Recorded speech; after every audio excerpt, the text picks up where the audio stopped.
সেদিন অনেকগুলো চিকেন বল বানিয়েছিলাম, আপনারা দেখেছেন হয়তো।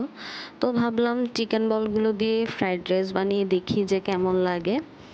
তো শুরুতেই দিয়ে দিলাম পেঁয়াজ, গাজর, বরবটি, রসুন বাটা, তারপর ক্যাপসিকাম 2 ধরনের, সবুজ এবং লাল, তারপর গোলমরিচের গুঁড়া, স্বাদ মতো লবণ, তারপর আগে থেকে ভেজে রাখা ডিম এবং চিকেন বলগুলো দিয়ে দিলাম। আগে থেকে সয়া সস আর টমেটো সসের একটা মিক্সচার তৈরি করে রেখেছিলাম, সেটা দিয়ে দিলাম। সবকিছু কিছুক্ষণ রান্না হওয়ার পরে দিয়ে দিলাম টমেটো এবং কাঁচামরিচ। তারপর আগে থেকে সিদ্ধ করে রাখা বাসমতি চালগুলো দিয়ে দিলাম। চালগুলো দেওয়ার পর কিছুক্ষণ নেড়ে নিব।